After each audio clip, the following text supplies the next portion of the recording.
रात के 12:15 पे भी सलाम का जवाब देना वाजिब है। दस्तार बंदी के बाद भी सलाम का जवाब देना वाजिब है। खड़े होकर इस्तकबाल के बाद भी सलाम का जवाब देना वाजिब है। वाजिब को वाजिब की तरह समझ के अदा करें। अस्सलाम वालेकुम। वालेकुम सलाम व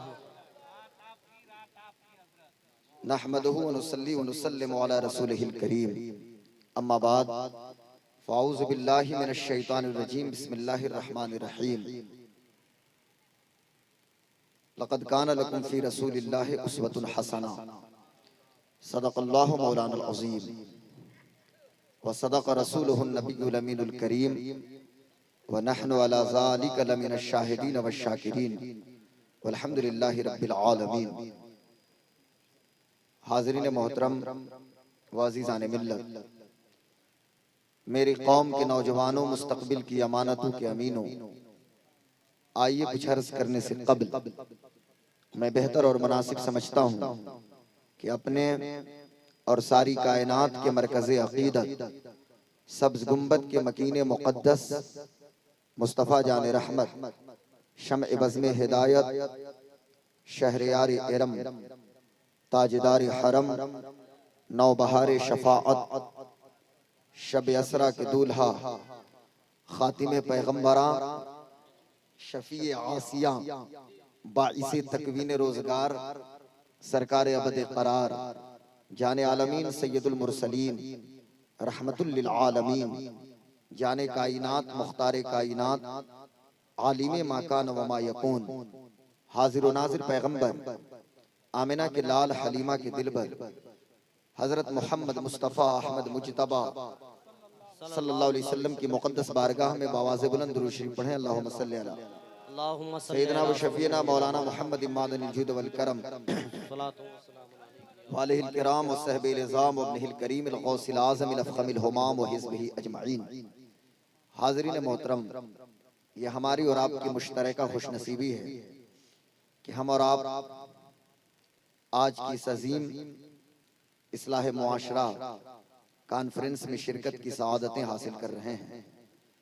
काबिल मुबारकबाद हैं वो तमाम हजरात और तमाम लोग कि जिन्होंने अपने मदरसा दारुल उलूम फैज़ान आला हजरत के जश्न दस्तार हिफ्स के मौके पे, जिसमें अजीजम हाफिज आसिफ रजा सल्लमहू कि हिफ्स की दस्तार इनको अता की गई। हमारे मुक़द्दस असातीन उम्मत और उलमाए मिल्लत इस्लामिया के दस्ते अक़दस से इस पुरवहार मौके पे आप हजरात काफ़ी देर से यहाँ शिरकत की सआदत हासिल कर रहे हैं। मुझसे पेशतर आपने हज़रत अल्लामा मौलाना मोहम्मद वसीम अकरम रज़वी साहब क़िबला से उनका खिताब नायाब समाअत किया।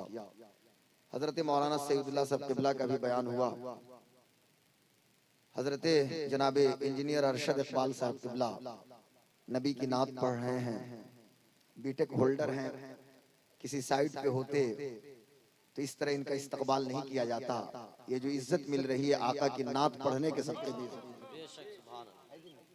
मुस्तफ़ा जाने आलम सरवरे कायनात थोड़ा सा साउंड सल्लल्लाहु तआला अलैहि वसल्लम की तारीफ और तौसीफ की बुनियाद पे शहनसी पे हमारी जमात के अजीम आलिम दीन हज़रत अल्लामा मौलाना ग़ियासुद्दीन साहब क़िबला, हज़रत अल्लामा मौलाना इजहार साहब क़िबला और हमारे मोहतरम अजीज कि जो मेरे राइट विंग हमेशा हमारी तकरीर में ये दायां बाजू बन के रहते हैं, जनाब शहाबुद्दीन साहब, हाँ देखिए शहाबुद्दीन साहब क़िबला, हज़रत अल्लामा ग़ुलाम जुनैद रशीदी साहब क़िबला और मुसलसल मुझसे राब्ता में रहने वाले आपकी मस्जिद के खतीब व इमाम और इस मदरसे के रूह रवां हज़रत अल्लामा मौलाना हाफिज़ राग़िब साहब क़िबला अशरफ़ी, दीगर मौक़र मुअज़्ज़ज़ उलमाए किराम मौजूद हैं। नक़ीब अहले सुन्नत हज़रत मौलाना तौसीफ़ साहब क़िबला और शायर अहले सुन्नत जनाब ग़ुलाम नबी खुशतर, तो ये सारे लोग मौजूद हैं। मुक़द्दस उलमाए किराम बाई नेम मैं सबका तारुफ और इंट्रोडक्शन कराऊं तो काफ़ी वक्त की ज़रूरत है। ये मैं इनके बारे में सिर्फ इतना कह सकता हूँ कि शिकारे माह की तस्खीर आफ्ताब करूँ, किसे मैं तर्क करूँ, किसका इंतखाब करूँ। बेशक जो जर्रा जहाँ है वहीं आफ्ताब है। सब अपने मुंह में जबान रखते हैं, अल्हम्दुलिल्लाह। अपने आप में सारे लोग खतीब, शायर, नकीब, बेहतरीन मुदर्रिस, मुहर्रिर हैं। आप इस वक्त जिस मंजर को आपने देखा, आपको ये लगता होगा कि साहब सिर्फ एक लड़का है और वो हाफिज कुरान बना। मैं कहता हूँ हमारे बच्चों का IQ, इंटेलिजेंस कोशेंट, IQ का फुल फॉर्म होता है इंटेलिजेंस कोशेंट, ये इतना मजबूत है। कितनी उम्र हो रही है बेटा तुम्हारी? हाँ, ये तो 15 साल का है ना। 8-8, 9-9, 10-10 साल के बच्चे, मौलाना गयासुद्दीन साहब किबला 8-8 साल के बच्चे अपने सीनों में 30 पारा कुरान महफूज कर रहे हैं। बेशक सुभान ये इंटेलिजेंस कोशेंट इतना मजबूत है हमारे बच्चों का, और इस तरह करोड़ों सीने में कुरान महफूज है। अब बस यही काफी है उन मरदूदों के जवाब के लिए कि जो तरह तरह की बात करते हैं। मुझे बताओ हमारे सीनों में जो कुरान महफूज है उसका तुम क्या करोगे? जी जी ये मुक़द्दस अइम्मा इकराम जो मुक़्तदीन को अपने मौला से मिलाने का काम करते हैं, कि जिनके बारे में कलंदर लाहौरी कहते हैं कि तूने पूछी है इमामत की हकीकत मुझसे, हक तुझे मेरी तरह साहिबे असरार करे, है वही तेरे जमाने का इमाम बरहक जो तुझे हाजिरो मौजूद से बेजार करे। मौत के आईने में तुझको दिखाकर रुखे दोस्त जिंदगी तेरे लिए और भी दुश्वार करे, और दे के एहसासे ज़या तेरा लहू गरमा दे, फक्र की शान चढ़ाकर तुझे तलवार करे। फितने मिल्लत बैजा है इमामत उसकी जो मुसलमान को सलाती का परिस्तार करे। तो सलाती के परिस्तार अइम्मा की जरूरत नहीं है, बल्कि उन अइम्मा की जरूरत है कि जो एहसासे ज़या दे के फक्र की शान चढ़ाएं और मौत के आईने में रुखे दोस्त दिखाएं। आज चूंकि ये जो लोग शहनसी पे मौजूद हैं, इनको फख्र मिल्लत इसलिए कहा जाता है कि 14.5 सदियों की तारीख में किसी को किसी चीज पे फख्र है, किसी को साहब सिर्फ अपने बाप दादा पे फख्र है। लेकिन इस मुस्लिम उम्मा को मैं कहना चाहता हूं, हम अगर सिर्फ इस बात पे फख्र करें कि हमारे परदादा बहुत बड़े शेख थे कि रास्ते से गुजरते थे तो बड़े बड़े राजपूत और भूमिहार उनके सामने नतमस्तक हो जाते थे, तो अपने परदादा के शेखी या पठानी पे गुलाम गौस कादरी फख्र करके क्या कर सकते हैं? अगर फख्र ही हमें करना है तो हम क्यों नहीं उस जर्नैल पे फख्र करते हैं कि जिनका नाम सुन के कुफार के दिलों का पित्ता पानी हो जाता था, जिसे दुनिया खालिद बिन वलीद के नाम से जानती है। बेशक सुभान अल्लाह। वाह, मुझे बताइए तो सही, तारीख में लाओ ऐसे जर्नैल को कि जिसके फौजी दरिया को क्रॉस कर गए हो। ए भाई हेलो प्लीज बैठिए बैठिए बैठिए, अब तकरीर शुरू हो गई, बीच में जाना था उस वक्त चले जाते तो बात बन जाती, अब बहुत परेशानी पड़ जाएगी। अब रेयरेस्ट केस में इस तरह इशारा कीजिएगा, छुट्टी मांगिएगा इस तरह 1 नंबर तो छुट्टी मिलेगी तो जाइएगा, फिर करके आ जाइएगा। 2 नंबर की जरूरत हो तो इस तरह इशारा कीजिएगा। इसलिए इत्मीनान से बैठिए, अब बैठ जाइए इत्मीनान से। तारीख के सफहात में लाइए किसी ऐसे कमांडर इन चीफ को कि जिसके फौजी दरिया क्रॉस कर गए हों और एक गरीब फौजी का प्याला दरिया में गिर जाए, दरिया से गुजरने के बाद जर्नैल दरिया के सामने खड़ा हो और कहना शुरू करे कि तुझे हिम्मत कैसे हुई कि मेरे फौजी के कटोरा को तुमने अपने अंदर लिया, तो दरिया के मौजों में तलातुम हो और फिर वो कटोरा बाहर आ जाए, जिसे दुनिया साद इब्ने अबी वक्कास के नाम से जानती है। अगर फख्र ही करना है तो हमारे लिए साद इब्ने अबी वक्कास काफी है। लाइए तारीख में किसी ऐसी पर्सनालिटी को। लोग कहते हैं साहब हमारे पास नेपोलियन बोनापार्ट है, तो किसी ने कहा कि हमारे पास मुसोलिनी है, तो किसी ने कहा कुछ है, किसी ने कुछ कहा। लेकिन पूरी दुनिया के फरमा रवाओं को एक तरफ रखो, चे निस्बत खाकरा बालम पाक, और हम तन्हा उमर इब्ने खत्ताब को एक तरफ रखते हैं। तन्हा उमर जो दुआए मुस्तफा, तलबे मुस्तफा, मुरादे मुस्तफा, यारे मज़ारे मुस्तफा, अमीरुल मोमिनीन, खलीफतुल मुस्लिमीन, वजीर मुस्तफा, मेरे आका के वजीर हजरत सैयदना सरकार उमर इब्ने खत्ताब। अगर फख्र ही करना है तो तो उमर इब्न खत्ताब काफी है फख्र के लिए। लाइए तारीख के सफहात में किसी ऐसे कमांडर इन चीफ को कि जिसने दरिया को क्रॉस कर गया हो और कश्तियों को जला दिया हो, और जब लश्करियों ने पूछा हो कि एक सबब है कश्ती में आग क्यों लगाया, तो कहा कि ये जमीन अल्लाह की है और मुसलमान अल्लाह के बंदे हैं, मुसलमान आ गए हैं तो ये जमीन भी मुसलमानों की होगी, जिसे दुनिया तारिक इब्न ज़ियाद के नाम से जानती है। लाओ पूरी दुनिया में किसी कमांडर इन चीफ को, ऐसे कमांडर को कि जो अफ्रीका के सहराओं में सिर्फ इस उम्मीद के साथ अपनी जान खपा दे कि इसी अदा से मुस्तफा राजी हो जाएं, जिसे दुनिया यूसुफ बिन ताशकीन के नाम से जानती है। लाओ किसी ऐसे नौजवान को कि जिसकी उम्र सिर्फ 17 साल हो और आलम ये हो कि जब सिंध और सरांदीप के इलाकों से कुछ हाजियों का काफिला गुजरे और हुज्जाज के काफिले पे जब अटैक हो और वो बेटियां चिल्ला कर कहें कहां है मुसलमान, और मुसलमानों के गवर्नर, तो एक मक्के का गवर्नर अपने भतीजे को इंडिया की धरती पे भेजे और 17 साल का नौजवान 712 ईस्वी में भारत की धरती पे आए और आने के बाद राजा दाहिर के फौजियों को शिकस्त दे, इस्लाम का परचम लहराए, जिसे दुनिया मोहम्मद इब्न कासिम के नाम से जानती है। लाओ दुनिया में मोहम्मद इब्न कासिम की मिसाल को। आइए तो देखिए ये कौन नौजवान है जो अजरबैजान के दीवारों को क्रॉस करके और रसिया पार करके चाइना की सरहद पर पहुंच रहा है, और इस उम्मीद के साथ कि जिहाद के रास्ते पे निकला हूं, पैगंबर राजी हो जाएंगे। उम्र अभी सिर्फ 23 साल है, 23 इयर्स, जिसे दुनिया हजरत कुतैबा इब्न मुस्लिम के नाम से जानती है। लाइए मिसाल कुतैबा इब्न मुस्लिम की। ये मोहम्मद इब्न कासिम, ये तारिक इब्न ज़ियाद, ये मूसा बिन नसीर, ये कुतैबा इब्न मुस्लिम, ये खालिद बिन वलीद, ये साद इब्न अबी वक्कास, ये अबू उबैदा इब्न जर्राह, ये हमारे कमांडर्स कि आज हम अपनी कौम के बच्चों के सामने जब हम इनका तस्करा करते हैं तो मेरी कौम के बच्चे घबराते हैं कि हजरत ये कौन सी बात आप कर रहे हैं।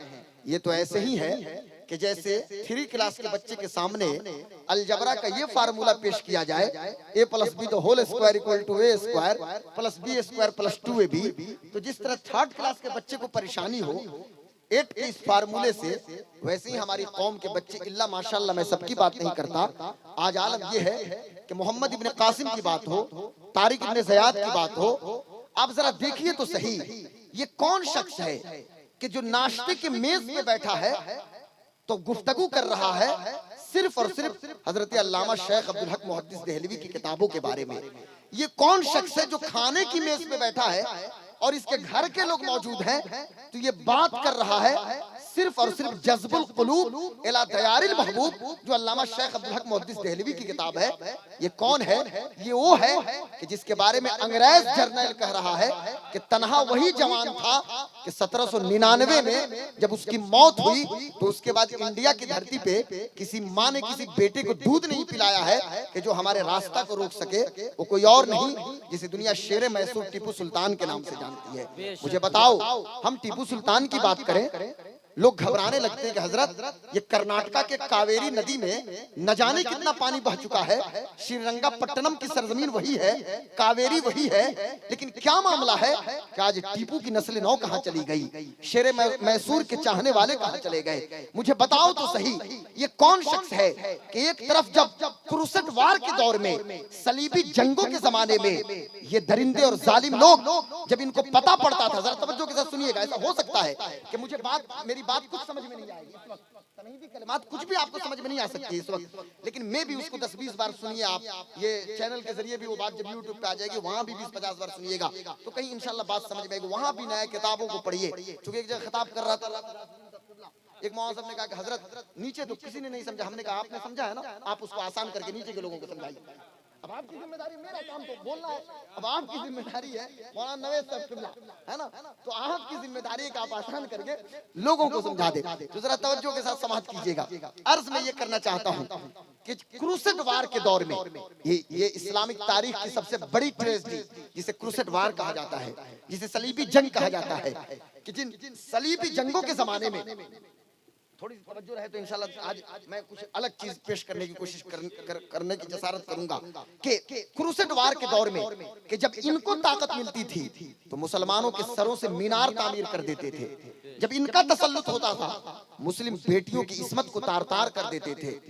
लेकिन मुझे बताइए तो सही, ये कौन है जो 1189 में बल्कि उससे बहुत पहले से उनका उस्ताद और उनका कमांडर एक मेंबर बनाए हुए थे। उस मेंबर को लेके वो शख्स कभी इराक, कभी जॉर्डन, कभी अम्मान, कभी उर्दून, कभी कतर के इलाकों में, कभी कुवैत के इलाकों में पूरी दुनिया की सैर कर रहा है। फिर मिस्र का गवर्नर बनता है और 1189 में जब पहुंचता है फिलिस्तीन की धरती पे और मेंबर नस्ब करता है और उसके बाद इसके दिल को इत्मीनान हासिल होता है और किसी भी ईसाई का खून नहीं बहाया, जिसे दुनिया सुल्तान सलाहुद्दीन अय्यूबी के नाम से जानती है। आज बैतुल मुकद्दस की मीनारे अय्यूबी की नस्ल नौ को आवाज दे रहे हैं। बैतुल मुकद्दस के दरो दीवार से, मस्जिद अक्सा के दरो दीवार से अय्यूबी की नस्ल नौ को पुकारा जा रहा है। मुझे बताओ ये कौन शख्स है कि जिसने 1658 से लेकर 1707 ईस्वी तक इंडिया की सरहद सीमा में और कश्मीर से लेकर कन्याकुमारी और गुजरात से असम और अंडमान से लक्षद्वीप नहीं बल्कि अफगानिस्तान के फरगाना से लेकर बांग्लादेश के चटगाम तक और कंबोडिया के लाओस से लेकर श्रीलंका के कोलंबो तक, और आलम यह होगा हुकूमत का कि खजाने से 1 रुपया अपने जिस्म पे खर्च न करें बल्कि कुरान की किताबत करके टोपी सिल सिल के अपना खर्च चलाएं और मान सरोवर यात्रा कि जिनके बारे में हिंदुओं ने न जाने क्या कुछ कहा। तारीख ये इतिहासविदों ने, हिस्टोरियंस ने, मुअर्रिखीन ने कहा कि बहुत बड़ा जालिम था, लेकिन पटना यूनिवर्सिटी के प्रोफेसर हैं डॉक्टर ओम प्रकाश, ये ओम प्रकाश प्रसाद, इनकी किताब है औरंगजेब एक नई दृष्टि। उसमें वो लिखते हैं कि मान सरोवर यात्रा चाइना के साथ अगर किसी ने बहाल किया तो इसी औरंगजेब ने बहाल किया।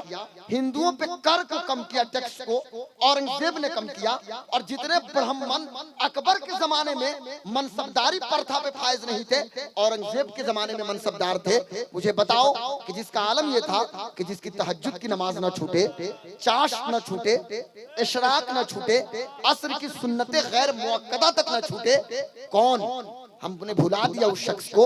आज उसके नाम की सड़कों से भी हमें तकलीफ है कि दिल्ली के लुटियंस जोन में, दिल्ली के पार्लियामेंट तक पहुंचने वाली सड़कों का नाम अगर उसके नाम से मंसूब हो जाए, जो भारत का एक धरोहर था, भारत का एक सुप्रसिद्ध शख्स था, कि मैं कहता हूं कि आज भारत रत्न देने की बात उनकी की जा रही है। अरे भारत रत्न क्या दोगे? भारत रत्न उनको मिले तो उनकी इज्जत में इजाफा नहीं होगा, भारत रत्न की इज्जत में इजाफा हो जाएगा, भारत रत्न का मकाम बुलंद हो जाएगा, जिसे दुनिया औरंगजेब आलमगीर के नाम से जानती है। मुझे बताओ ये कौन है कि पीर का जनाजा पड़ा हुआ है, पीरो मुर्शिद का जनाजा है और पीर की वसीयत है कि मेरे जनाजे की नमाज वही पढ़ाए कि जिसने कभी हरामकारी ना की हो, जिसकी असर की सुन्नतें गैर मुअक्कदा कभी ना छूटी हो, और जिसकी फर्ज नमाज जमाते मुस्तहब्बा के साथ उसकी तकबीर उला फौत ना हुई हो। जमाते मुस्तहब्बा तकबीर उला, गौर कीजिएगा, कभी फौत ना हुई हो। बड़े बड़े लोग थे मेहरौली की धरती पे, कोई आगे नहीं बढ़ा, लेकिन एक जवान आगे बढ़ता है कि जिसकी हुकूमत इंडिया की धरती पे है, जिसे दुनिया शमसुद्दीन अल्तमश के नाम से जानती है। लाओ तारीख में मिसाल, सुल्तान शमसुद्दीन अल्तमश की मिसाल लाइए, औरंगजेब आलमगीर की मिसाल लाइए। मैं आपसे पूछना ये चाहता हूँ, मुझे बताइए क्या माओ ने बच्चा पैदा करना बंद कर दिया? क्या हमारे घरों में बच्चों की पैदाइश नहीं हो रही है? हमने अपने बच्चों के हाथों में नामर्दी की चूड़ियां पहना दिया, हमने बालवीर की कथाओं को दिखा के, हमने छोटू मोटू पतलू और मोबाइल और स्मार्टफोन अपने बच्चों के हाथों में पकड़ा के। आज आलम यह है कि पता नहीं इन बच्चों को कि कोई था सुल्तान सलाहुद्दीन अय्यूबी, कोई था नूरुद्दीन जंगी, कोई था यूसुफ बिन ताशकीन, कोई था कुतैबा इब्न मुस्लिम। और आज जब ये नस्ल नौ आगे बढ़ती है तो फिर हम कहते हैं हजरत मेरा बेटा मेरी बात को नहीं सुन रहा, मेरी बेटी मेरी बात को नहीं मान रही। मौलाना कोई तावीज लिख दीजिए, मौलाना पानी को दम कर दीजिए, इस्लाह मुआशरा कॉन्फ्रेंस होगी। भाई काहे को इस्लाह मुआशरा? तो हजरत सोसाइटी के अंदर जो गड़बड़ी है उसकी इस्लाह हो जाए। मैं कहता हूं पहले तो ये गौर करना है मुआशरे की तश्कील कैसे होती है, मुआशरे की ये सबसे छोटी इकाई क्या है? तो बच्चे बच्चे को पता है कि मुआशरे की सबसे छोटी इकाई उस मुआशरे का एक एक फर्द है, एक एक शख्स है। आप खुद उसकी प्राइमरी यूनिट हैं, आप खुद उसकी छोटी इकाई हैं। अब फर्द से चूंकि एक घर और घर से मुआशरे की तश्कील होती है, अब उसके इस्लाह की बात कर रहे हैं। हमने तो अपनी तारीख को भुला दिया। बहुत पहले की बात है कि honourable prime minister of India, चूंकि वजारत उज़्मा की कुर्सी पे वो फायज हैं, उनका एक जुमला मुझे याद आ रहा है। ये मिस्टर मोदी ने एक बात कही थी। उन्होंने कहा कि वही लोग तारीख बनाते हैं जिनको अपनी तारीख के बारे में इल्म होता है। अफसोस के साथ मुझे कहना पड़ रहा है, हमारी हालत तो ये थी कि दुनिया में 3 तरह के लोग होते हैं। कुछ लोग होते हैं जो तारीख लिखते हैं, जिनको हिस्टोरियन कहा जाता है।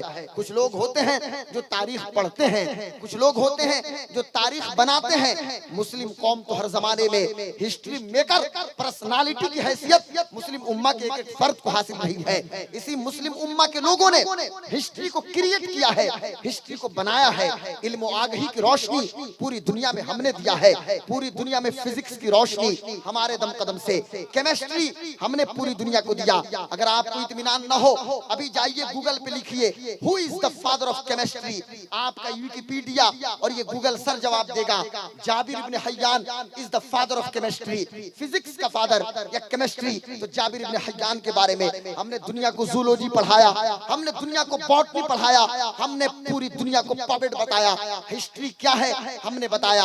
हमारे बीच कोई फाराबी था, हमारे बीच कोई गजाली है, वो गजाली कि जिनको सुपरमैन इन इस्लाम कहा जाता है, वो इमाम गजाली कि जिनकी किताब इह्याउल उलूम और मिनहाजुल आबिदीन गुमगश्तगाने राह शरीयत और तरीकत की रहनुमाई ये किताबें करती हैं। हजरत इमाम गजाली कि जिनके बारे में यूरोप के अंदर, अमेरिका के अंदर, ये कैम्ब्रिज हो इंग्लैंड में, या फिर ये ऑक्सफोर्ड हो, या जर्मनी की फ्रैंकफर्ट यूनिवर्सिटी हो, दुनिया की टॉप मोस्ट यूनिवर्सिटीज की छतों के नीचे लोग इमाम गजाली पर रिसर्च कर रहे हैं। दुनिया को शऊर दिया है इमाम गजाली ने। हमारे बीच ऐसा सुपरमैन था कि पूरी दुनिया कह रही है सुपरमैन इन इस्लाम इमाम मोहम्मद इब्ने मोहम्मद गजाली। वो इमाम गजाली कि जिनकी किताब अल मुनक़िज़ु मिन अद-दलाल, कि जिसका नाम भी हमने नहीं सुना होगा, अल मुनक़िज़ु मिन अद-दलाल, कि जो विलायत का रास्ता वो किताब हमें बता रही है। वो किताब जो जंग आलूद कुलूब को सैकल कर रही है, ये इमाम गजाली है। आज किसी कॉलेज में एक डिपार्टमेंट का कोई हेड ऑफ डिपार्टमेंट होता है, लेकिन जिस जमाने में निजामुल मुल्क तूसी के मदरसा जामिया निजामिया में हजरत इमाम गजाली प्रिंसिपल थे, ये वही जामिया निजामिया है कि जहां एक जमाने में मेरे गौसे आजम, आपके गौसे आजम सरकार बड़े पीर शेख अब्दुल कादिर जिलानी उसी निजामिया में पढ़ाई करते हैं। और 10 साल पढ़ने के बाद मेरे बड़े पीर ने कहा था, दरस्तुल इल्म हत्ता सिरतु कुतबा वनिलतु सादा मिन मौलल मवाली। हजरत इमाम गजाली उस जामिया निजामिया के ये हेड ऑफ डिपार्टमेंट जो है ना, सिर्फ एक डिपार्टमेंट के नहीं बल्कि ऑल डिपार्टमेंट के हेड इमाम गजाली को बनाया गया। ये इमाम गजाली कि जिनको सुपरमैन इन इस्लाम कहा जा रहा है, ये हमारे बीच मौजूद हैं। मुझे बताओ ये कौन है? ये इमाम फखरुद्दीन राजी हैं। लाओ दुनिया में राजी की मिसाल। ये कौन है? ये अल बैरूनी है। इनसे बड़ा इतिहासविद कौन हो सकता है? आज दुनिया में जहां कोलंबस की बात की जाती है, आज दुनिया में जहां क्रिस्टोफर कोलंबस की बात दुनिया कर रही है, या फिर वास्को डी गामा की बातें की जा रही है कि वास्को डी गामा या कोलंबस ने 1492 में अमेरिका को दरियाफ्त किया, या वास्को डी गामा इंडिया की धरती पर तशरीफ लाया। मैं पूछना ये चाहता हूं, आपको वास्को डी गामा तो याद रहेंगे, आपको कोलंबस तो याद रहेंगे, लेकिन आप इब्ने बतूता को क्यों भूल जाते हैं? पूरी दुनिया में जो ट्रैवलिंग का मिजाज दिया है और पूरी दुनिया में सयाहत जिसने किया है, उसे दुनिया इब्ने बतूता के नाम से जानती है। दुनिया को पता है फाहियान के बारे में, दुनिया को पता है वेंसन के बारे में, लेकिन लोग भूल गए इब्ने बतूता को। मैं बताना ये चाहता हूं, ये पूरी तमहीदी कलिमात का लुब्बे लुबाब ये है कि पूरी दुनिया में रोशनी कहीं से फैल रही है तो मुसलमानों के जरिए से रोशनी फैल रही है। पूरी दुनिया में इल्म व आगही का शऊर कहीं से किसी ने फैलाया है तो मुसलमानों ने फैलाया है। पूरी दुनिया में फिक्री इनकलाब किसी ने बर्पा किया है तो मुसलमानों ने बर्पा किया है। मुझे बताओ वो यूरोप के लोग कि जिनको चलने का तरीका नहीं पता था, जिनको बाथरूम में बैठने का तरीका नहीं पता था, लेटरिन और पेशाब के तरीके जिनको पता नहीं थे, ये कौन है जो यूरोप को फिक्र आगही का शऊर बख्श रहा है? मेडिकल साइंस के मामले में, जहां चिकित्सा विज्ञान के मामले में आज दुनिया कहती है कि साहब हम चिकित्सा विज्ञान में मेडिकल साइंस में बहुत तरक्की कर गए हैं। मैं पूछना ये चाहता हूँ, किसने दुनिया को मेडिकल साइंस दिया है? तो पूरी दुनिया में इब्ने हज्जान और फाराबी की किताबों को अंग्रेजी में, जर्मनी में, डच में, फ्रेंच में ट्रांसलेट कर करके दुनिया के लोग पढ़ रहे हैं। लोग कहते हैं साहब सुकून चाहिए, इत्मीनान चाहिए, तो किसी ने म्यूजिक सुनना शुरू कर दिया, किसी ने हनी सिंह को सुनना शुरू कर दिया, किसी ने नेहा कक्कर को सुनना शुरू कर दिया। तो हमारे नौजवानों की रसाई चूंकि हनी सिंह और नेहा कक्कर तक है, हमारे नौजवानों की रसाई इल्ला माशाल्लाह, मैं सबकी बात नहीं करता, हमारे नौजवानों की रसाई चूंकि बॉलीवुड के लोगों तक है, लेकिन यूरोप की धरती पे चाहिए। यूरोप के लोगों को सुकून चाहिए, अमेरिका को सुकून चाहिए, तो बॉलीवुड या हॉलीवुड की तरफ नहीं जाते, वो मौलाना रूमी की तरफ जा रहे हैं। चलो जलालुद्दीन रूमी की बारगाह में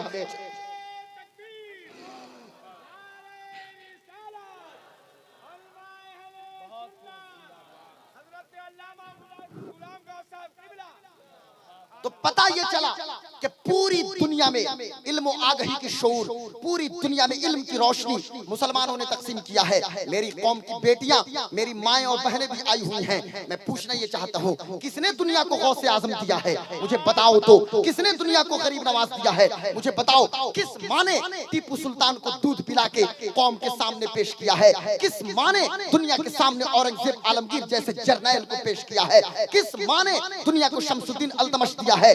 लाओ दुनिया में माओ की तारीख में, माओ के इतिहास में ऐसी मां नहीं मिलती जो फातिमा से बड़ी मां हो, जिसने दुनिया में हुसैन जैसा बेटा अता किया हो।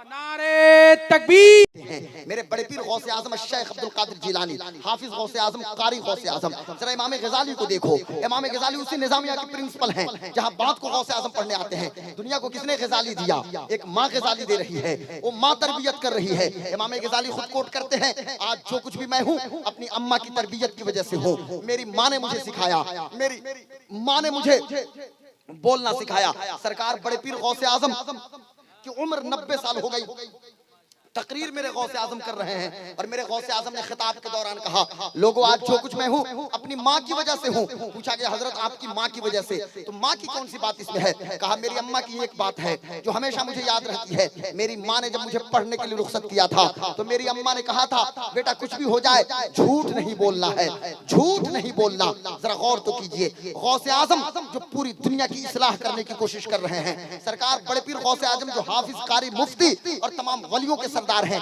कहते हैं मेरी माँ है जिस माँ ने मुझे चलना सिखाया, जिस माँ ने मुझे बोलना सिखाया, जिस माँ ने मुझे तहज्जुद के वक्त बेदार किया।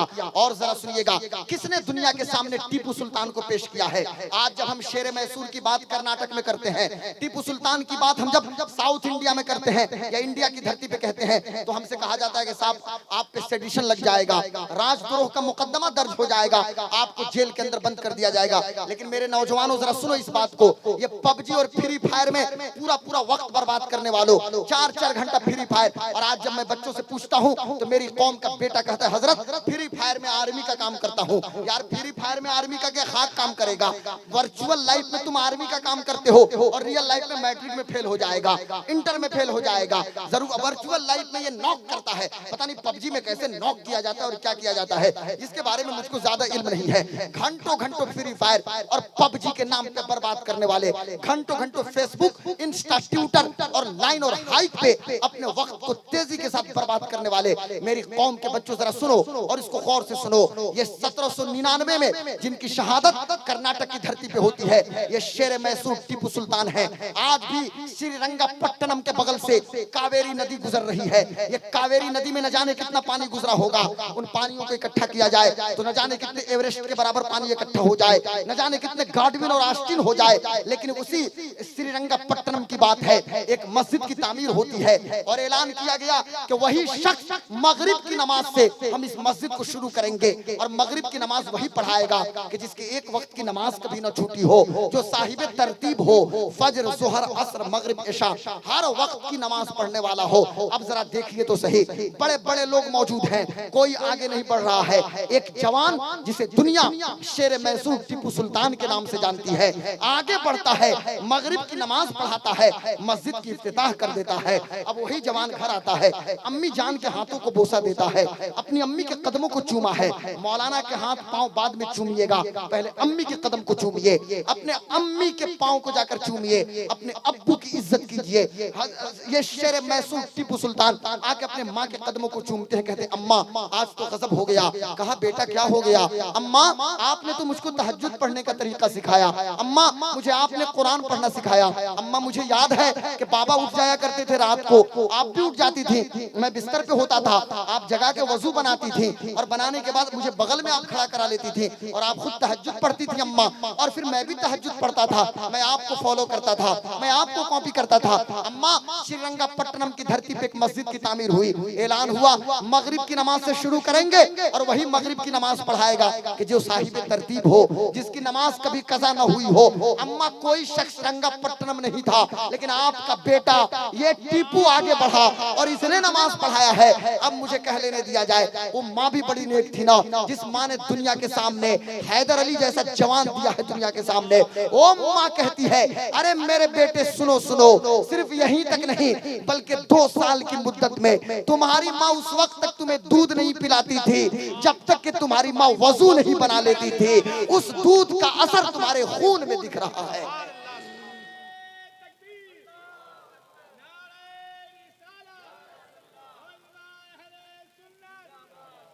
इस्लाम मुआशरा की कौन सी बात आप करेंगे, किस पहलू पे करना चाहते हैं? आज तो आलम यह कि मेरा बेटा हग्गिस पहना है, पेम्पर पहना है, घंटों घंटों पेम्पर में है और पेम्पर में लेटरिन और पेशाब है, 5 घंटा पेम्पर में है। अम्मा मेकअप कर रही हैं, अम्मा बेहतरीन कपड़ा पहन रही हैं और अम्मा ने नकाब भी तो ऐसा पहन लिया ना, तो नकाब है कि बेनकाब है? मैं तो कहता हूँ मेरी बेटी, मेरी कौम की माओ, मेरी बहनों 4-4, 5-5 घंटे पेम्पर में लेटरिन और पेशाब और 2-2.5 साल तक पेम्पर में उनको अपने बच्चों को रखने के बाद अब मेरी बेटी जब 2.5-3 साल की हो जाएगी, अब शुरू से पेम्पर में है, शुरू से हग्गिस में है, पता नहीं हग्गिस बोलते हैं ना उसको, शुरू से हग्गिस में है और आलम यह है कि उसके बाद से अब वो सब कुछ बोलेगी, लेकिन लेटरिन और पेशाब की बात आएगी तो फिर उसको वो बोल नहीं पाएगी। हमारा बेटा 3 साल तक हग्गिस और पेम्पर में है, सब कुछ बोलेगा लेकिन पेशाब के बारे में नहीं बोलेगा, क्योंकि पेशाब का एहसास वो भूल जाता है।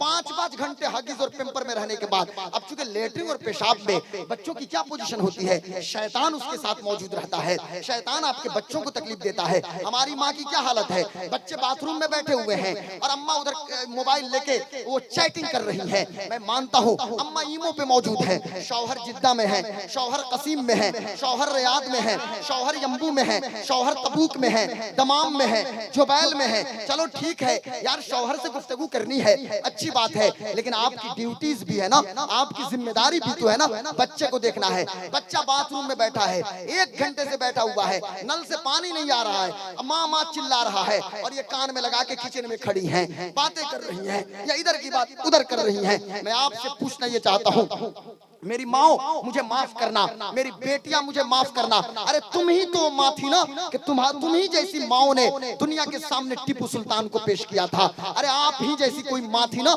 कि जिसने गौसे आजम को दुनिया के सामने पेश किया है। कि मेरे बड़े पीर फरमाते हैं कि मेरी अम्मा की हालत ये होती थी कि अम्मा की जबान बंद है, अम्मा की आंख बंद है, लेकिन दिल की धड़कन से अल्लाहू अल्लाह की सदा आ रही है। मेरी माँ रोटी बना रही है, कुरान की तिलावत कर रही है, मेरी माँ कपड़ा धुल रही हैं, कुरान की तिलावत कर रही हैं, घंटों घंटों पेम्पर और सिरहाने, और अब जहां बिस्तर लगा देते हैं वहीं पे बगल में रख दिया, वो क्या रखते हैं, पोट्टी रख देते हैं। अब शौहर सोया हुआ है और बगल में पोट्टी में पखाना वो करेगा और उसी में वो लेटरिन करेगा। ये लेटरिन और पेशाब का अजब मजाक हमने बना दिया, मेरी बेटियों ने बना दिया। और अगर इत्तेफाक से शौहर नमाजी है, यहाँ टीपू की अम्मा 2 साल तक वजू बना के दूध पिला रही हैं, ख्वाजा गरीब नवाज की अम्मा, ख्वाजा साहब की अम्मा, ख्वाजा सुल्तानुल हिंद, ख्वाजा मोइनुद्दीन चिश्ती की अम्मी 2 साल तक वजू बना के दूध पिला रही है। और ये तो मेरी माँ के पेट में मैं हूँ या मेरे घर में हमारी बहन अगर उम्मीद से क्यों ना हो, मैं अपनी बहन की बात कर रहा हूँ, मैं अपने ऊपर मिसाल देता हूँ। मेरी बहन प्रेग्नेंट है, मेरी बहन उम्मीद से है, अब मेरी बहन उम्मीद से है, लेकिन अब उसी वक्त से उसकी पोजीशन अब खराब है,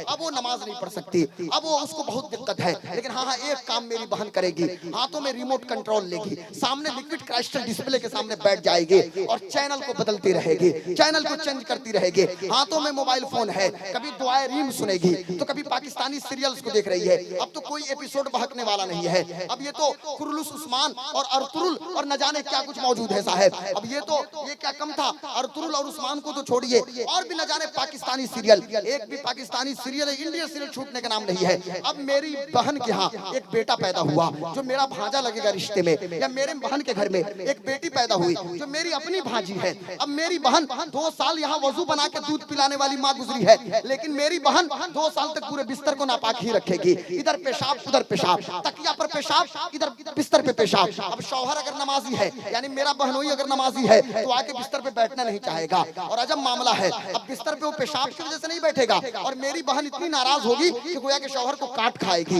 यानी मेरे शौहर तो अपने बच्चे को देखना गवारा नहीं कर रहे हैं। आज ये ट्रेजेडी है, ये विडंबना है। और फिर कहेंगी मेरी माँ आके, हजरत मौलाना गुलाम गौस कादरी एक तावीज लिख दीजिए, कारी शहाबुद्दीन साहब एक तावीज लिख दीजिए, मौलाना इजहार एक तावीज लिख दीजिए। काहे को तावीज? मेरी बिटिया मेरी बात नहीं मानती, मेरा बेटा मेरी बात नहीं मानता। अरे मेरी कौम की बेटियों, माओ, मुझे बताओ तो सही, आज तुम कहती हो मेरी बेटी मेरी बात को नहीं मानती, मेरा बेटा मेरी बात को नहीं मानता। सबसे पहले तो जब हर माँ, कोई भी बेटी अगर उम्मीद से हो, तो मेडिकल साइंस ये कहता है, चिकित्सा विज्ञान ये कहता है कि इन आंखों से माएं जिन चीजों का मुशाहदा करती हैं, वही चीजें बच्चों के कुलूबो अज़हान पे मुर्तसिम होती हैं, वही चीजें छपती हैं। चिकित्सा विज्ञान ये कहता है कि यूटेरस के अंदर, क्योंकि ये रहमे मादर है, ये हॉट ये दिल है, यूटेरस के अंदर सबसे ज्यादा अगर किसी चीज की आवाज जाती है तो माँ के दिल की धड़कन की आवाज ज्यादा जाती है। हम उस दिल की धड़कन को क्यों नहीं दुरुस्त करते? उस दिल की धड़कन में नबी का इश्क होगा, बेटे भी गुलामे बिलाल पैदा होंगे। दिल की धड़कन में नबी की नात होगी, बेटे भी गुलामे उवैस पैदा होंगे। दिल की धड़कन में कुरान की तिलावत होगी, बेटे भी गुलामे हसन होंगे। दिल की धड़कन में नबी की मोहब्बत होगी, बेटियां भी कनीज़े फातिमा बन के पैदा होंगी। जरूरत यह है कि दिल की धड़कन को दुरुस्त किया जाए, उम्मीदी के अय्याम में हमेशा दुरूद पढ़ा जाए और कुरान की तिलावत करने की कोशिश की जाए। नारे तकबीर, नारे रिसालत, मसलके आला हजरत, उलमाए अहले सुन्नत, नारे तकबीर। वाह, मुझे बताओ ये कहां से आएंगे तारिक इब्ने ज़ियाद? माओ ने बच्चा पैदा करना बंद कर दिया। लाइए ऐसी माँ को। हमने क्यों नामर्दी की चूड़ी अपने बच्चों के हाथों में पहना दिया? बालवीर दिखाने से होगा? और बालवीर में देख रहा है वो बच्चा बैठा है छोटू मोटू पतलू में, और आलम ये ऐसा है उसमें कि अब अगर उसी तरह नकल करना शुरू कर दे छोटू मोटू पतलू की तरह, तो फिर क्या हो जाएगा? छोटू मोटू पतलू की तरह मौलाना गुलाम जी ने सब, अगर वो नकल करना शुरू कर दे तो फिर कितनी परेशानी और दिक्कत बढ़ जाएगी। इसलिए काश के हर माँ एक ऐसा मुआशरा हम बनाते, एक ऐसी सोसाइटी हम बनाते कि एक बेटा आंख खोलता तो अब्बू जान को तहज्जुद के मुसल्ले पे देखता। चूंकि हमारे यहाँ इकोनॉमिकल परेशानी है, आर्थिक स्थिति हमारी कमजोर है, तो उस इक्तिसादी हालत को दुरुस्त करने के लिए हमें जिद्दा जाना पड़ता है, कसीम जाना पड़ता है, यम्बू जाना है, हायल जाना है, बदर की तरफ जाना है, तबूक जाना है ना, हफरुल बातिन जाना है। तो इन तमाम इलाकों में तो जाना पड़ता है। चूंकि इकोनॉमिकल परेशानी है, तो अब चूंकि माँ की दोहरी जिम्मेदारी है। अब माँ की ये जिम्मेदारी नहीं है कि सिर्फ नकाब लगा के अम्बेडकर चौक पे खड़ी हो जाए, या नकाब लगा के बंजारी मोड़ पे खड़ी हो जाए, नकाब लगा के अम्बेडकर चौक से बंजारी मोड़ और जंगलिया और एटीएम की मालिकिन वही बन जाए, और पीछे ससुर हाथ बांध के पीछे पीछे चले, और ससुर को भी जरूरत हो तो पैसा निकाल के वो बहू दे। ये नहीं है माँ की जिम्मेदारी, ये मेरी बेटी की जिम्मेदारी नहीं होनी चाहिए। मेरी कौम की बेटी और माँ और आप हजरात भी सुने, काश के ऐसा मुआशरा बनाते कि एक बेटा आंख खोलता तो अब्बू जान को फजर की नमाज की तैयारी करते हुए देखता। काश के ऐसा मुआशरा बनाते कि एक बेटी आंख खोलती तो अम्मी जान को मुसल्ले पे कुरान की तिलावत करते हुए देखती। एक बेटी, मेरी बेटी आंख खोलती, अम्मी जान को नबी पे दुरूद पढ़ते हुए देखती। तो उस दौर में हम अपनी बेटियों से पूछते, तो बेटियां मेरी कहती, बाबा मेरी अम्मा तो पूरी रात दुरूद पढ़ती हैं, और आज जब मैं अपनी बेटी से पूछता बेटा मैं तो तकरीर करता हूँ, अम्मा क्या करती है, तो बेटी कहती है अम्मा पूरी रात चैटिंग कर रही है। तो अम्मा तो पूरी रात चैटिंग कर रही है, हंसने की बात नहीं है, अम्मा पूरी रात चैटिंग कर रही है, तो फजर की नमाज अम्मा की छूटेगी। मैं कहना ये चाहता हूँ काश कैसा मुआशरा बनाते, बेटा गोद में होता, माँ कहती मुहम्मदुन ज़िक्रुहु रौहुल अनफुसिना, मुहम्मदुन शुक्रुहु फर्दुन अलल उममी, मुहम्मदुन काइमुन लिल्लाहि ज़ू ममीन, मुहम्मदुन खातिमुन लिरुसुलि कुल्लिहिम। मेरे बेटे सुनो तो सही, बेटा अम्मा की गोद में है, अम्मा कहती मेरे बेटे जरा सुनो, मोहम्मद सल्लल्लाहु अलैहि वसल्लम का जिक्र हमारी रूहों की ताज़गी है, उनका शुक्र अदा करना हर कौम पे फर्ज है। अब बेटा अम्मा के हाथों को पकड़ के कहता अम्मा ये तो बताइए ये मोहम्मद मुस्तफा कौन है, उनका चेहरा कैसा है। तो अम्मा कहती बुलबुल ने गुल उनको कहा, कुमरी ने सरवे जा फसा, हैरत ने झुझलाकर कहा ये भी नहीं वो भी नहीं, खुर्शीद था किस जोर पे, क्या बढ़ के चमका था कमर, बेपर्दा जब वो रुख हुआ ये भी नहीं वो भी। नारे तकबीर, नारे रिसालत, मसलके आला हजरत, इस्लाहे मुआशरा कॉन्फ्रेंस, नारे तकबीर। अब बेटा पूछता अम्मा ये कौन है मुस्तफा, तो अम्मा कहती उनका चेहरा बद्दुहा जैसा है, उनकी जुल्फे वल्लैल इज़ा सजा है। मेरे बेटा पूछना चाहते हो, अरे उनका हाथ यदुल्लाह फौका अयदीहिम है, उनका सीना अलम नशरह का सदरक है, उनका सफर सुभानल्लज़ी असरा है, उनकी हकीकत कद जाकुम मिनल्लाहि नूर है। अगर वो कंकर उठा के रेत के जर्रे उठा के फेंक दे, वमा रमैता इज़ रमैता वलाकिन्नल्लाह रमा, महबूब जब बोले वमा यंतिकु अनिल हवा इन हुवा इल्ला वहयु युहा। अरे मेरे बेटे पूछना चाहते हो, अगर वो झुरमुट मार ले कुरान की आयत उतर जाए, कंबल ओढ़ ले कुरान की आयत उतर जाए, उनके चेहरे का जिक्र कुरान में, उनकी जुल्फों का जिक्र कुरान में। अब मेरी बेटी पूछेगी अम्मी बताइए तो मुस्तफा कैसे है, मुस्तफा कैसे है। माँ कहे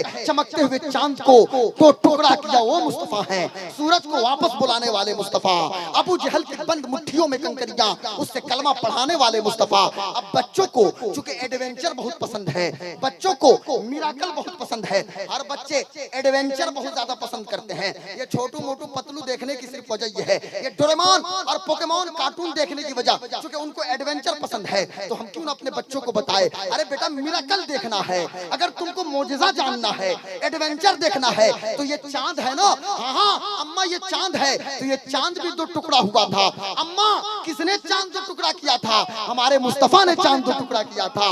ये बेटा सूरज है ना, हाँ अम्मा ये सूरज है, ये सूरज जो पूरी दुनिया को रोशनी देता है, ये सूरज जब निकलता है दुनिया का सफर रवा दवा हो जाता है। ये सूरज जब तुलू होता है लोग अपने काम काज में लग जाते हैं, ये सूरज जब तुलू होता है लोग अपने रिस्क की तलाश में लग जाते हैं। बेटा पूछेगा अम्मा हाँ सूरज तो है, आप क्यों सूरज की बात कर रही हैं। तो हाँ सुनो मेरे बेटे, ये सूरज है ना डूब गया था मकामे सहबा में, अली की नमाज के लिए मुस्तफा ने डूबे हुए सूरज को वापस बुला लिया।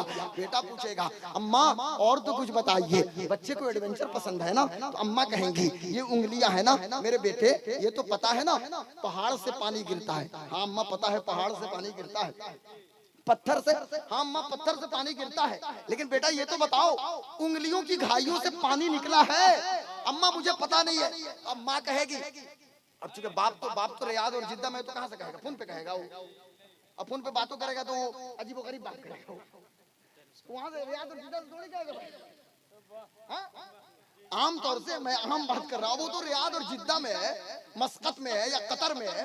अब माँ की जिम्मेदारी है, मैं यहाँ की बात कर रहा हूँ, अपने सिवान छपरा गोपालगंज की बात कर रहा हूँ। तो माँ कहे कि मेरे बेटे मेरी बेटी मेरी बिटिया सुनो, मकामे हुदैबिया में मुस्तफा ने सहाबा के लिए उंगलियों की घाइयों से पानी का चश्मा जारी कर दिया। दरख्त को आते हुए देखा है? नहीं अम्मा नहीं देखा, सीरियल में कहीं देखा था। तो अरे सीरियल छोड़ो, तुम्हारे नबी तो है कि इशारा किया, दरख्त दुरूद पढ़ते हुए मुस्तफा के कदमों में आ गया।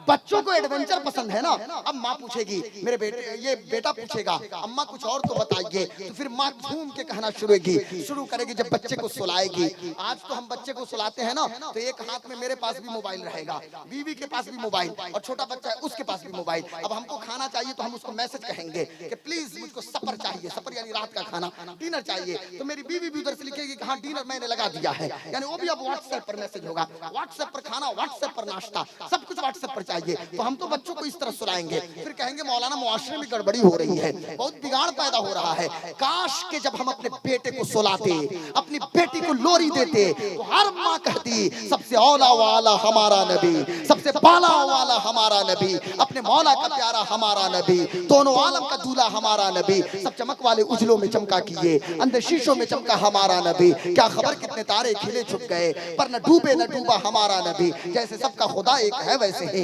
इनका उनका तुम्हारा हमारा नबी। और जिसके तलवों का धोवन है आबे हयात, है वो जाने मसीहा हमारा नबी। जिसकी दो बूंद है कौसर और सलसबील, है वो रहमत का दरिया हमारा नबी।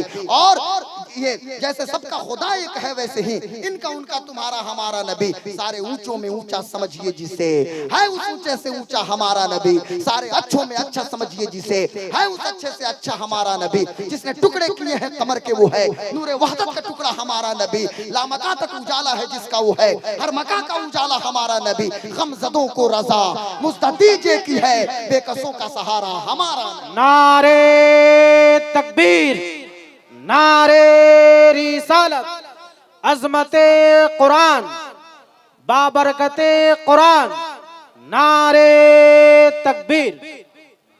अपने बच्चों की घुट्टी में कुरान की तिलावत पिलाइए। अपने बच्चों को तीन चीज तो जरूर सिखाओ, तीन चीज लाजिम सिखाइए। पहले तो अपने नबी की मोहब्बत, और नबी की मोहब्बत का वो रंग चढ़ जाए ना कि फिर दुनिया का कोई रंग उतार ना सके। नबी की मोहब्बत का रंग चढ़े।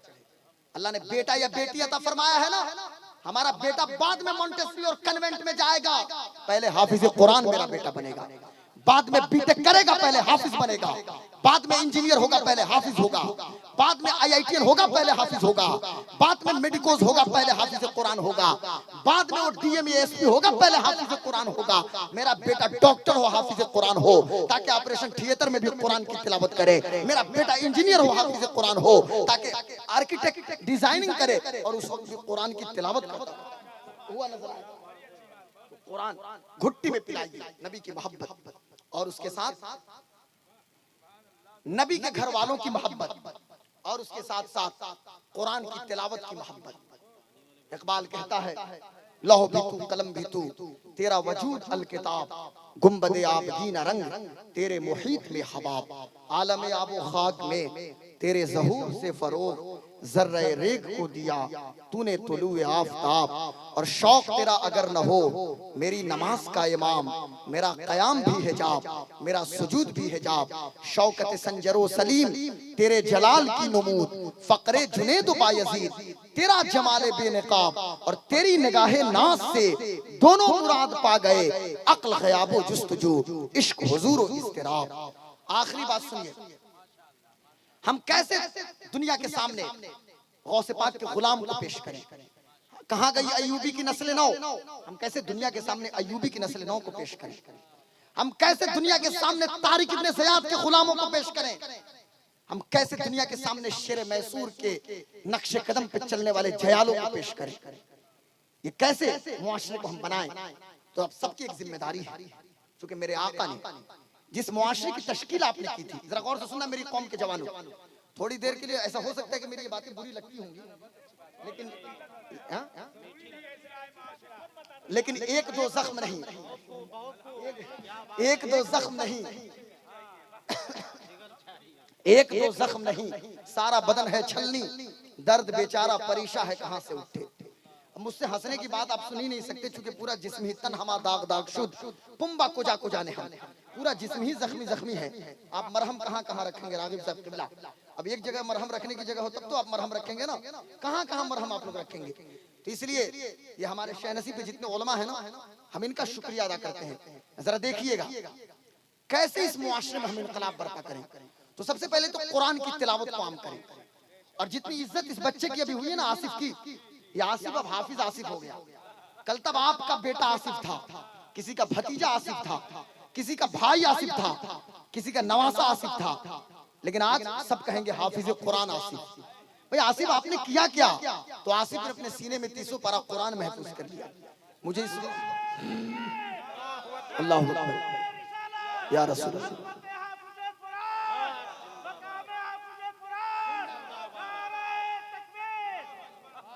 और मुझे इस वक्त एक बात याद आ रही है, जरा गौर से सुनिएगा। मैं फिर वहीं से शुरू करता हूं जहां से मैंने तमहीद शुरू किया था कि ये 1658 से 1707 के बीच में इसी इंडिया की सरजमीन पर औरंगजेब थे ना। आज हमने अपने उलमा को, अपने हुफ्फाज को हमने हकारत की नजर से देखा ना। आज वाहिद हमारी कम्युनिटी के अंदर एक ट्रेजेडी है मौलाना इजहार साहब किबला कि अगर किसी के घर में निकाह है ना 3 घंटा पहले इमाम साहब को पहुंचना पड़ता है। आप क्रिश्चियन कम्युनिटी में जाइए, ज्यूज में जाइए, वो सब जाएंगे अपने चर्च में, क्रिश्चियन किसी भी बड़े पोस्ट पे क्यों ना हो, चर्च में पहुंचेंगे और उनके रीति रिवाज के मुताबिक वहां उनकी शादी होगी। ज्यूज अपने सिंगियांग यानी उनके जो मजहबी मकाम है वहां पहुंचेंगे। लेकिन हमारे यहाँ दरवाजे पे खड़े हैं काजी साहब, इधर बैठिए, उधर बैठिए, उधर बैठिए। ये क्या तमाशा हमने लगा दिया है? जरा देखो ये कौन है? ये वही दिल्ली की सरजमीन है। आज हम तो किसी को हकारत से देखते हैं ना। हम तो एक टाइम किसी को खाना दे देते हैं तो कहते साहब हमने खिलाया, हमने पिलाया। भाई हमारे खाने के मालिक आप हैं? नहीं, कोई किसी के खाने पीने का मालिक नहीं है। अल्लाह ताला कुरान में फरमाता है वमा मिन दाब्बतिन फिल अर्दि इल्ला अल्लाह रिज़्क़ुहा, कि जमीन पे कोई चौपाया नहीं है जिसका रिस्क अल्लाह के जिम्मे ना हो। बताओ तो सही, ये कीड़े मकोड़े चलते हैं क्या अपने रिस्क को लेके चलते हैं? कि अल्लाह उनको रिस्क अता फरमाता है? अल्लाह देने वाला है। इसलिए सुनिए, यही दिल्ली की धरती है, शाहजहां की बनाई हुई मस्जिद है। उसकी सीढ़ियों पे एक शख्स जो फटा पुराना जुब्बा पहना है, वो सीधा इमामा जेबेसर किया है और टूटी हुई नालैन और चप्पल है। और दिल्ली की जामा मस्जिद की सीढ़ियों पे वो शख्स अपने शागिर्दों के साथ चढ़ा जा रहा है। दुनिया ने अपने माथे की निगाहों से देखा कि एक बादशाह कि जिसकी सतवत जबरूत के सामने बड़े बड़े लोग नतमस्तक हो जाते थे, जिसके नाम सुन के दुनिया कांपा करती थी, वो बादशाह नमाज पढ़ के नीचे उतर रहा है। दिल्ली के लोगों ने देखा, दरबारियों ने देखा, तारीख ने आपे जर से इन कलमात को नोट किया अपने सीने में कि बादशाह उस आलिम दीन के कदमों को चूमता है, उनके हाथ को चूमता है, उनकी पेशानी को बोसा दिया है और हाथ को पकड़ के लाया है और अपनी कुर्सी सल्तनत पे बैठा दिया है।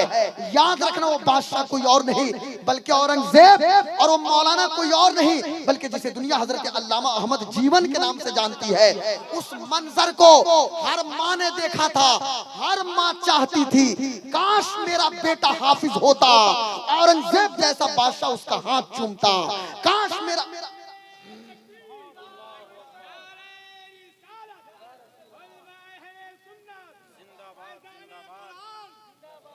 काश मेरा बेटा आलिम होता, औरंगजेब जैसा बादशाह उनके कदमों को चूमता। जरूरत यह है अपने आलिम दीन की इज्जत कीजिए, हाफिज कुरान की कदर कीजिए। और 2 घंटे की तकरीर के लिए गुलाम गौस कादरी को बुला लिया तो सारी तवज्जो इनकी जानिब नहीं। कोई इंटरनेशनल या नेशनल ऐसा कोई कुछ नहीं होता साहब। नेशनल खतीब और नेशनल शायर कोई नहीं होता और कोई लोकल और ओकल नहीं होता, बल्कि लोकल इज ओकल है। लोकल ही को ओकल बनाने की कोशिश कीजिए। मैं तो इतना सिर्फ आपसे कहूंगा कि जितनी कदर आप एक खतीब और एक शायर की कर रहे हैं, ये 1 घंटे के लिए एक शायर आते हैं या खतीब आते हैं, मैं आपसे कहूंगा मस्जिद के इमाम की उससे ज्यादा इज्जत कीजिए, उनकी ताज़ीम उससे ज्यादा कीजिए, क्योंकि ये इमाम आपको अल्लाह से मिलाने का काम करते हैं। इनका मनसब बहुत बुलंद है, ये आगे मुसल्ले पे खड़े होते हैं। अपने मदरसे के मुदर्रिस की कदर कीजिए, उनकी जरूरतों का ख्याल कीजिए। हमारे घर में कूलर है, मेरा इमाम बगैर कूलर का क्यों रहेगा?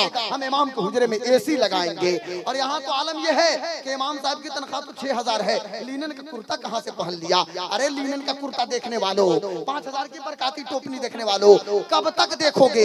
देखते रह जाओगे और इमाम AC में भी बैठना शुरू कर देगा। इसलिए मैं कहना चाहूंगा इमाम की कदर कीजिए, हाफिज कुरान को इज्जत की निगाह से देखिए। आप अगर गांव के चौधरी हैं, आप इज्जत देंगे। हर माँ चाहेगी मेरा बेटा हाफिज होगा, मेरा बेटा आलिम होगा। तो हमें ऐसा मुआशरा बनाना है कि जिस मुआशरा में कोई माँ ये न कहे कि नहीं नहीं मैं अपने बाबू को मौलाना नहीं बनाऊंगी। और ये भी एक ट्रेजेडी है मौलाना इजहार साहब किबला, एक अलमिया है कि लोग कहते हैं मौलाना तो बहुत खाते हैं, मौलाना लोग खूब दस्तरखान पे तोड़ते हैं, मौलाना तो खूब खाते हैं। और जब हम कहते हैं कि यार अपने बेटे को मौलाना बना दो तो वही पलट के कहते हैं मौलाना बन जाएंगे तो खाएंगे कहाँ से? एक तरफ तो खूब खाते हैं और दूसरी तरफ मौलाना बन जाएंगे तो खाएंगे कहाँ से? यार ये दोहरा मापदंड हमें समझ में नहीं आता। आप ही तो कह रहे हैं ना कि मौलाना खूब खाते हैं, और जब आपके बेटे को मौलाना बनाने बनाने की बात हो रही है तो बन जाएंगे तो खाएंगे कहां से? ऐसा नहीं यार, रिस्क का मालिक अल्लाह ताला है। आप मैं बाद में कोई इंजीनियर होगा पहले हाफिज बनाएंगे, मेरी बेटी बाद में डॉक्टर बनेगी पहले हाफिजा बनेगी। 300 पारा कुरान उसके सीने के अंदर मौजूद होना चाहिए। मेरी बेटी बाद में इंजीनियर पहले हाफिजा, मेरा बेटा बाद में डॉक्टर पहले हाफिज कुरान बने।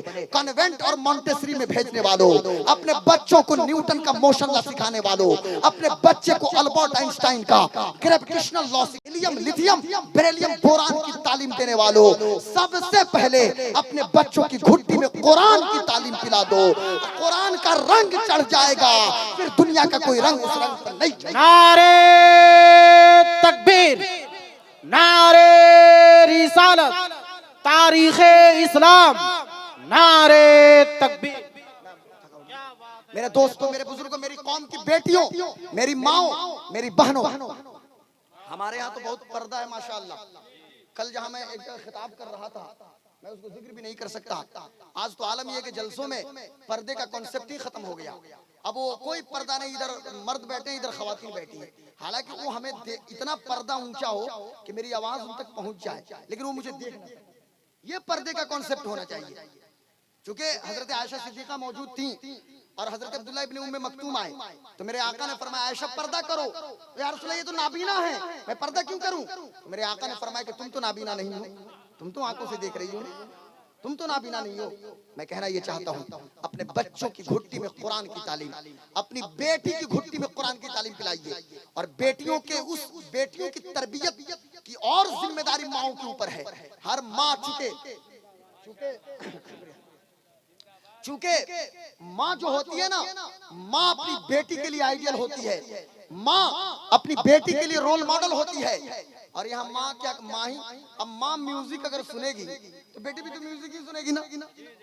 माँ अगर म्यूजिक सुनना शुरू कर दे तो बेटी भी पूरी रात म्यूजिक सुनेगी, और दोनों माँ बेटी झूम रही है सब, तो हम क्या करें? अब अब्बा को तो कुछ पता ही नहीं है, तो माँ बेटी दोनों झूमना शुरू कर दे तो बाप को क्या पता है? वो तो पैसा कमा रहा है वहां पे और इनको भेजे जा रहा है। अब अम्मा, मेरी माँ अगर खूब फिटिंग लिबास पहन ले तो उनकी बेटी, मेरी माँ की बेटी जो मेरी बहन होंगी, तब वो भी तो चाहेंगी कि भाई अम्मा जिस तरह नकाब पहनी है, मेरा भी नकाब ऐसा होना चाहिए। तो ये नकाब को बेनकाब हम क्यों करेंगे? मैं कहना चाहता हूँ मेरी बेटियों, मेरी माओ, अब हर माँ की जिम्मेदारी है कि अपनी बेटी पे खुसूसी तवज्जो रखे। आज जब हम दैनिक जागरण, हिंदुस्तान और प्रभात खबर देखते हैं ना, खून के आंसू रोना पड़ता है मौलाना। आज जो हमारी कम्युनिटी की हालत ये है ना कि मैं कुछ यहाँ बयान नहीं कर सकता, मेरी कोई हैसियत नहीं है कि इस मेंबर से हम कुछ बयान कर सके अपनी बेटी के बारे में, अपनी माँ के बारे में, अपनी बहनों के बारे में। मेरी कौम की बेटियों, याद रखना, नबी फरमाते हैं, मुस्तफा फरमाते हैं, मेरे आका करीम, आका रहीम, आका की एक बात याद रखना, और आप हजरात भी याद रखें। मुस्तफा फरमाते हैं, मैं यज़मनुली मा बैन लहयैहि व मा बैन रिजलैहि अज़मनुल जन्नह। जो कोई भी मुझे दो चीजों की हिफाजत की जमानत दे, मैं उसे जन्नत की जमानत दे रहा हूँ।